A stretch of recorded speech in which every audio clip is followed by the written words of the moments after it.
आज की यह वीडियो बीए थर्ड सेमेस्टर के छात्रों के लिए महत्वपूर्ण होने वाली है, जिनका सब्जेक्ट हिंदी है और उनकी परीक्षा होने वाली है रिसेंटली कल परसों या फिर आज ही। तो वीडियो को पूरा जरूर देखते रहिएगा, क्योंकि आप सभी के लिए मैंने मोस्ट इंपॉर्टेंट क्वेश्चन इस वीडियो में इंक्लूड किए हैं, जो कि आपके एग्जाम के नजरिए से बहुत ही ज्यादा महत्वपूर्ण है। ये क्वेश्चन कई बार परीक्षा में रिपीटेड भी है और आपकी भी परीक्षा में आने के बहुत ज्यादा चांसेज हैं। तो वीडियो को अंत तक देखते रहिएगा। जो जो मैं क्वेश्चन बताऊंगा उसको आप अच्छे से पढ़ लीजिएगा, क्योंकि इस वीडियो में मैंने क्वेश्चन और आंसर दोनों इंक्लूड किए हैं। तो आप लोग समझ सकते हैं कितने महत्वपूर्ण क्वेश्चन और उत्तर हैं, और आप सभी छात्रों के लिए महत्वपूर्ण है, यानी कि जितने भी यूनिवर्सिटी के छात्र हैं जहां पर हिंदी का पेपर होने वाला है बीए थर्ड सेमेस्टर में 2023 24 25 में 26 में जब भी। ठीक है, तो चलिए शुरू करते हैं। आते हैं पहले क्वेश्चन पे। देखिए, इसको मैंने थोड़ा रिवर्स कर दिया है और बहुत ही महत्वपूर्ण प्रश्न मैंने छांट के रखे हैं आप सभी के लिए। ये नंबरिंग पे मत जाइएगा, ठीक है। और इसकी पीडीएफ भी मैं आपको देने वाला हूं, लेकिन पहले जान लीजिए कौन कौन से प्रश्न को आपको पढ़ना है और उसका उत्तर पढ़ना है, ठीक है। उसके बाद पीडीएफ दे रहे हैं हम आपको, ओके। पहला प्रश्न भैया कह रहा है कि हिंदी में निबंध रचना का प्रारंभ किस युग से स्वीकार किया जाता है, यानी कि जो निबंध लिखा जाता है ये स्टार्टिंग किस युग से हुई है। तो सिंपल सा उत्तर लिखेंगे भारतीय युग। बहुत ही हाई लेवल का क्वेश्चन है, ठीक है। अगला क्वेश्चन भैया कह रहा है कि आचार्य रामचंद्र शुक्ल जी का जो जी है, जो ठीक है बहुत ही पॉपुलर कवि हैं, इनका जो जन्म है वो कहां पर और किस सन में हुआ था। बहुत ही कॉमन, बहुत ही हाई लेवल का प्रश्न, याद रखेंगे। तो इनका जो जन्म है वो बस्ती जिले के अगौना नामक गांव में हुआ था। और कब हुआ था? 1884 में हुआ था। बहुत ही हाई लेवल का क्वेश्चन है, कई बार परीक्षा में रिपीटेड है, इसलिए इसको जरूर तैयार करके जाइएगा, ठीक है। अगला क्वेश्चन है आचार्य रामचंद्र शुक्ल के निबंध संग्रह का नाम बताइए, ठीक है। तो जो आचार्य रामचंद्र शुक्ल जी हैं, इनका जो निबंध संग्रह है पूरा का पूरा, उसका क्या नाम है? तो बहुत ही महत्वपूर्ण प्रश्न है और याद रखेंगे। तो इनका जो निबंध संग्रह है उसका नाम है चिंतामणि, और चिंतामणि के 4 भाग हैं, ठीक है। बहुत ही हाई लेवल का क्वेश्चन है, याद रखेंगे। अगला क्वेश्चन करा आचार्य रामचंद्र शुक्ल जी जो हैं, जो उनके किसे गद्य की कसौटी मानते हैं, निबंध को गद्य की कसौटी मानते हैं। और आचार्य रामचंद्र जी जो हैं, इन्होंने निबंध लिखना कब शुरू किया था? तो इन्होंने 1904 में मतलब कि स्टार्ट किया था निबंध लिखना। बहुत ही महत्वपूर्ण प्रश्न, याद रखेंगे, ठीक है। ये आप सभी के लिए एग्जाम के लिए तो महत्वपूर्ण है। आगे आप जब एमए करेंगे या फिर कोई कंपटीशन की तैयारी करेंगे, कुछ भी करेंगे, तो उसमें सभी के लिए महत्वपूर्ण है, ठीक है, ना कि एक चीज के लिए। और अगला प्रश्न भैया प्रस्तुत है कि जो प्रमुख कवि हैं जिनका नाम है आचार्य प्रसाद द्विवेदी जी, सॉरी हजारी प्रसाद द्विवेदी जी, इनका जन्म कब और कहां हुआ था? तो सिंपल सा उत्तर लिख देंगे इनका 19 अगस्त 1907 को इनका जन्म हुआ था। बलिया जिले के एक आरात दुबे का छपरा नामक गांव था, उसी में हुआ था। आप इतना भी लिख सकते हैं कि 19 अगस्त को 1907 ईस्वी में इनका जन्म हुआ था बलिया जिले में, बस, ठीक है। और आचार्य हजारी प्रसाद द्विवेदी जो है, इनका निबंध संग्रह क्या है, ठीक है।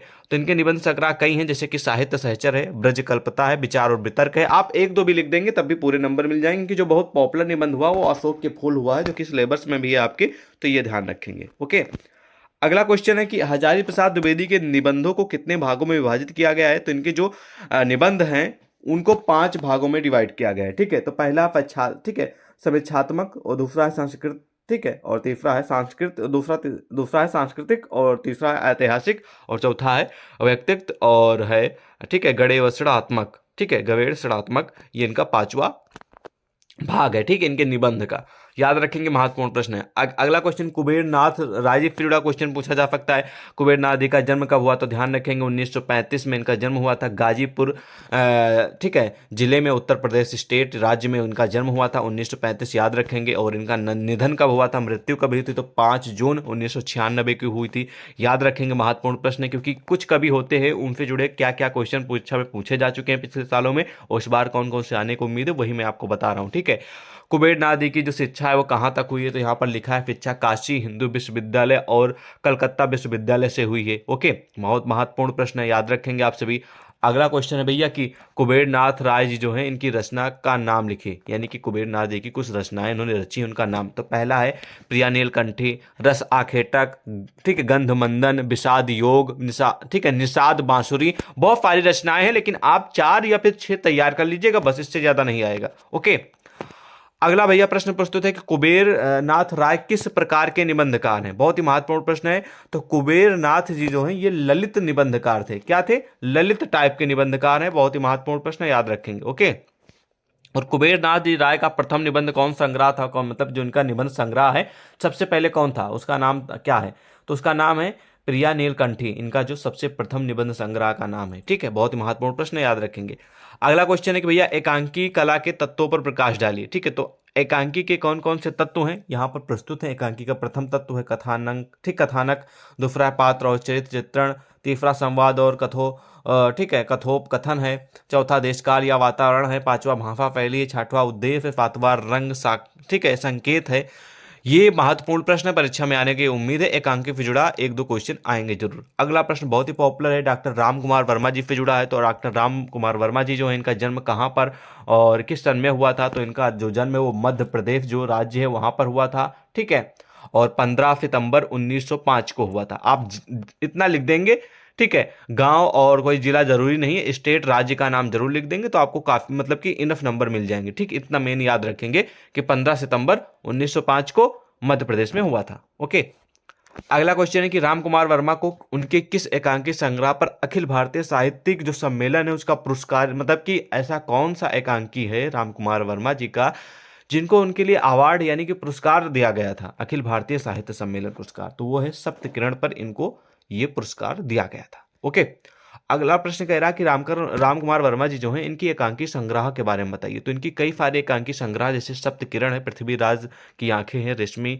टाई है, चार ऐतिहासिक एकांकी हैं, रूप रंग है, कौमुदी महोत्सव है, ठीक है। ये इनकी कुछ प्रमुख एकांकी संग्रह है जो कि महत्वपूर्ण प्रश्न है। एक दो प्रश्न मतलब कि ऐसा प्रश्न आ सकता है कि राम कुमार वर्मा जी की किन्हीं चार प्रमुख एकांकी संग्रहों के नाम लिखेंगे, तो आप इसी तरह लिख लीजिएगा, सप्त किरण, पृथ्वीराज, इसी तरह। ओके, अगला प्रश्न कह रहा है कि बीए सेकेंड ईयर के थर्ड सेमेस्टर में डॉक्टर राम कुमार वर्मा जी का कौन सा एकांकी संकलित है आपके पाठ्यक्रम में थर्ड सेमेस्टर में? तो वो दीपदान है, याद रखेंगे, महत्वपूर्ण प्रश्न है।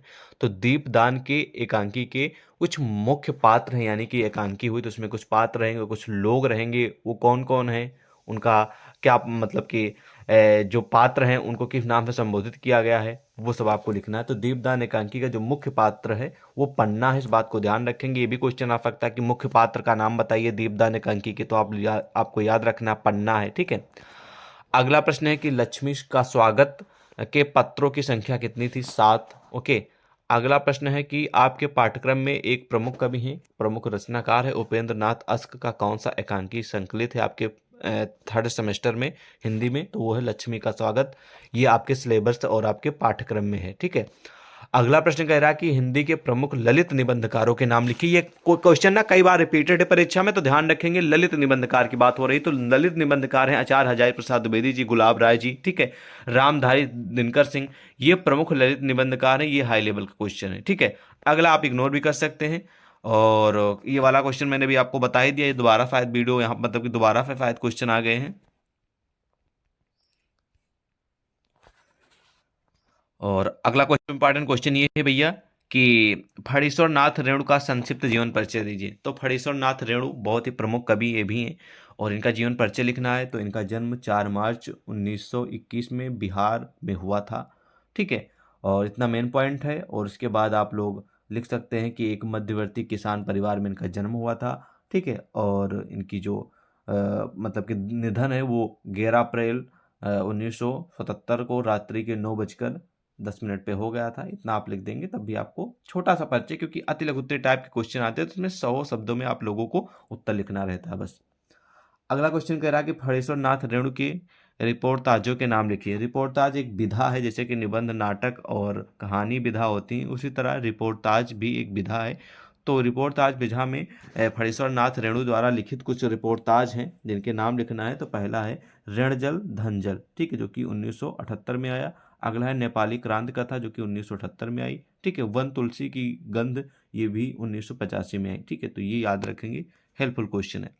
ज्ञान रंजन से जुड़ा एक आधा क्वेश्चन आ सकता है, जरूरी नहीं, लेकिन मोस्ट इंपॉर्टेंट जयशंकर प्रसाद का क्वेश्चन है, जो कि आपकी परीक्षा में आने की पूरी उम्मीद है कि जयशंकर प्रसाद जी का जन्म कब हुआ था? तो 1889 को काशी में हुआ था। और इनका देवासन यानी जयशंकर प्रसाद जी का कहाँ हुआ था? तो 15 नवंबर 1936 को हुआ था, ठीक है। और आपके बीए थर्ड सेमेस्टर में जयशंकर प्रसाद जी का कौन सा सिलेबस में कौन सा नाटक मतलब है? ध्रुव स्वामी बीए थर्ड सेमेस्टर में आपको पढ़ना पड़ता। बहुत ही पॉपुलर क्वेश्चन है ध्रुव स्वामी से जुड़ा। मैं गारंटी दे रहा हूँ आप लोग इससे जुड़ा क्वेश्चन और अच्छे से पढ़ लीजिएगा, क्योंकि ध्रुव स्वामी से जुड़ा करीब करीब 10 से 15 नंबर के क्वेश्चन आए, क्योंकि ये प्रश्न आपकी अति लघु उत्तर में भी आ सकता है, लघु उत्तर में भी आ सकता है, दीर्घ उत्तर में भी आ सकता है। तो कुल मिला के 10 से 15 नंबर का प्रश्न आएगा जयशंकर प्रसाद जी से जुड़ा।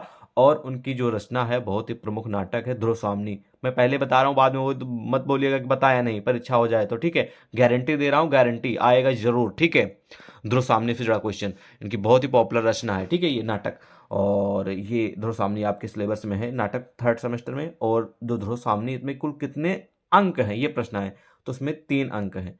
ऐसा प्रश्न आ जाएगा ध्रुवस्वामिनी जो नाटक, इसमें नारी पात्र का क्या नाम है, तो नारी पात्र ध्रुवस्वामिनी ही है, इस बात को ध्यान रखेंगे। और ध्रुवस्वामिनी नाटक में प्रमुख स्त्री पात्र कौन कौन है, तो पहले तो ध्रुवस्वामिनी है ही, दूसरी है, ठीक है, मंदाकिनी, और तीसरी है कोमा। इस बात को ध्यान रखेंगे, ये प्रश्न आएंगे, तय वाले क्वेश्चन है। अगला क्वेश्चन करा ध्रुवस्वामिनी नाटक के प्रमुख पुरुष पात्रों के नाम बताइए, तो चंद्रगुप्त, रामगुप्त, शिखर स्वामी, पुरोहित, शकराज, ठीक है, आप लोग को ये लिख देना है, ओके। और अगला क्वेश्चन है कि हिंदी में आधुनिक एकांकी नाटकों का भीष्म पितामह किसे कहा जाता है, तो वो कहा जाता है डॉक्टर राम कुमार वर्मा जी को, ठीक है, याद रखेंगे। प्रेमचंद जी से जुड़ा क्वेश्चन आएगा, ठीक है, ये याद रखेंगे, ये भी पढ़ लीजिएगा आप सभी, ठीक है। आज्ञे जी से जुड़ा क्वेश्चन आएगा, आज्ञे जी भी बहुत प्रमुख कवि और रचनाकार हैं, ठीक है, इनसे भी जुड़ा क्वेश्चन आएगा, ओके, ठीक है। और नेक्स्ट फणेश्वर नाथ जी से जुड़ा क्वेश्चन 1-2 पूछे जाएंगे, ठीक है।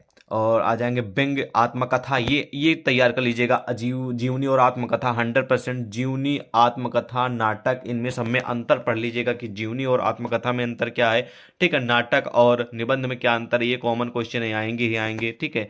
अगला प्रश्न कह रहा है हिंदी साहित्य की प्रथम आत्मकथा का नाम बताइए, तो हिंदी साहित्य में 1661 में लिखी गई बनारसी दास चतुर्वेदी की आत्मकथा अर्धकथानक की प्रथम आत्मकथा, इस बात को ध्यान रखेंगे, प्रथम आत्मकथा है अर्धकथानक, जो कि ठीक है, बनारसी दास चतुर्वेदी द्वारा लिखित है। अगला प्रश्न है कि झांसी की रानी किस विधा की रचना थी, ये उपन्यास विधा की रचना, बहुत ही कॉमन, बहुत ही हार्ड लेवल का क्वेश्चन, ठीक है, बहुत ही परीक्षा में कई बार रिपीटेड है, तो ध्यान रखेंगे, ठीक है। और झांसी की रानी उपन्यास का जो प्रकाशन है कब मतलब हुआ था, जब लॉन्च की गई तो 1946 में की गई थी।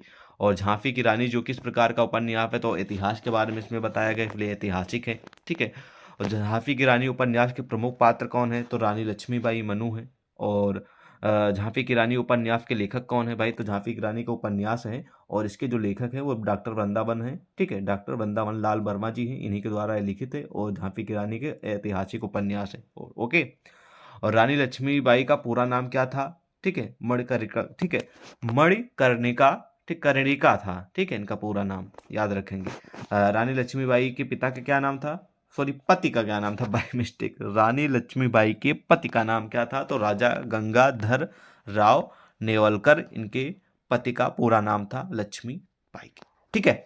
जीवनी क्वेश्चन आएगा, बहुत ही हाई लेवल का क्वेश्चन है, ठीक है। तो जीवनी आप सभी को मालूम है कि जीवनी आत्मकथा से थोड़ी भिन्न होती है, जीवनी को अंग्रेजी में बायोग्राफी कहा जाता है। आत्मकथा लेखक की अपनी कथा होती है, जबकि जीवनी किसी दूसरे व्यक्ति की जीवन की कथा होती है, ठीक है।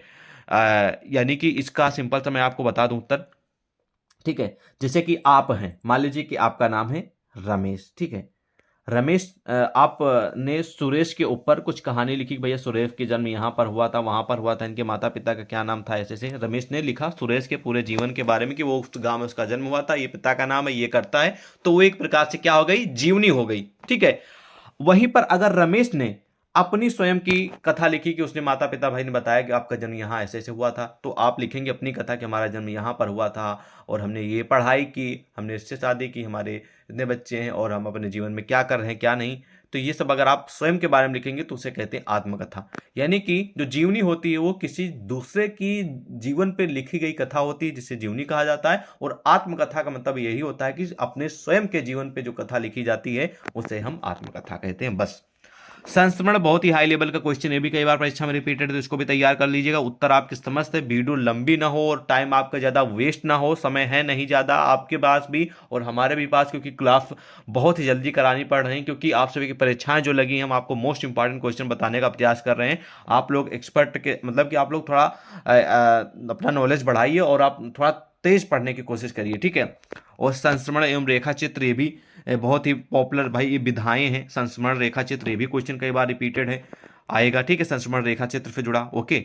और यहाँ पर क्वेश्चन ये भी फंस रहा है कि हिंदी साहित्य का प्रथम रेखा चित्र किसे माना जाता है, तो याद रखेंगे हिंदी साहित्य का प्रथम रेखा चित्र श्री राम शर्मा द्वारा रचित बोलती प्रतिमा को माना जाता है, जो कि 1937 में प्रकाशित हुई है। और रेखा चित्र का प्रवर्तक किसे माना जाता है, एक तरीके से फादर ऑफ रेखा चित्र, ठीक है। तो हिंदी के श्रेष्ठ कहानीकार पदम सिंह शर्मा जी को रेखा चित्र का प्रवर्तक कहा जाता। बहुत ही हाई लेवल का क्वेश्चन है। तो इन सभी प्रश्न आज की इस वीडियो में जो थे पूरी की पूरी पीडीएफ में जो छात्र में मैसेज करेंगे व्हाट्सएप पे टेलीग्राम पे हम वहां पर प्रोवाइड करा देंगे आप सभी को। इन सभी प्रश्नों का उत्तर तैयार कर लीजिएगा, कहीं ना कहीं आपको बहुत सारी हेल्प मिल जाएगी। ठीक है, आप सभी की परीक्षा के लिए। बाकी हमारी और भी बहुत सारी यूट्यूब पे वीडियो अपलोड है महासंग्राम वाली, उसको भी आप जाके देख सकते हैं। तो लगभग प्रश्न महासंग्राम वीडियो वाले से फंसते हैं और इस वीडियो से काफी क्वेश्चन आपको फंसेंगे। अगर आप जो मैसेज करेंगे वो पीडीएफ दे देंगे ये वाली हम, और साथ साथ में पिछले साल का मॉडल पेपर भी आपको प्रोवाइड करा देंगे, ताकि आपको पता चल जाए कि मॉडल पेपर किस प्रकार का आता है हिंदी थर्ड सेमेस्टर का, और उसमें क्वेश्चन किस प्रकार के आते हैं और कौन कौन से महत्वपूर्ण है वो आप लोग तैयार कर लीजिएगा मॉडल पेपर से जो क्वेश्चन होंगे उनको भी। ठीक है, और मिलते हैं एक और नई वीडियो में। जय हिंद।